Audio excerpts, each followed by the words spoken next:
मैनू माण है अपनी माँ बोली तो मेरे लिए सब तो अगे वे।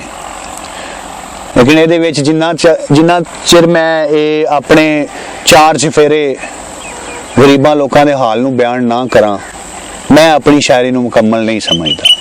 तो गरीबां लोकां वास्ते गज़ल दे चंद शेर के इक्को जै ही लंघदे जावन साल गरीबां लोकां दे, इक्को जै ही लंघदे जावन साल गरीबां लोकां दे, फालां ने भी नहीं बदलाए हाल गरीबां लोकां दे। इक्को जै ही लंघदे जावन साल गरीबां लोकां दे, फालां ने भी नहीं बदलाए हाल गरीबां लोकां दे। सिर ते आसां वाली गडड़ी अजलों चाई फिरदे ने, सिर ते आसां वाली गडड़ी अजलों चाई फिरदे ने, इसे लई ते उड्डे रहिंदे वाल गरीबां लोकां दे। सिर ते आसां वाली गडड़ी अजलों चाई फिरदे ने, इसे लई ते उड्डे रहिंदे वाल गरीबां लोकां दे।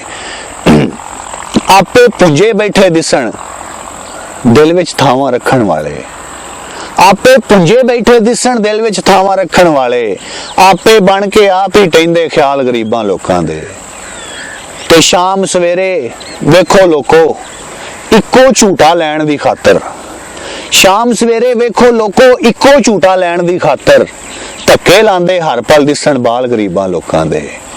शाम सवेरे वेखो लोको इक्को झूठा लैण दी खातर, धक्के लांदे हर पल दिसण बाल गरीबां लोकां दे। ते भरे पड़ोले वेख के चौधरी वध वध गल्लां करदे ने, भरे पड़ोले वेख के चौधरी वध वध गल्लां करदे ने, ओ सिट्टे चुक के वेखण ते सही नाल गरीबां लोकां दे। इक्को जै ही लंघदे जावन साल गरीबां लोकां दे, फालां ने भी नहीं बदलाए हाल गरीबां लोकां दे।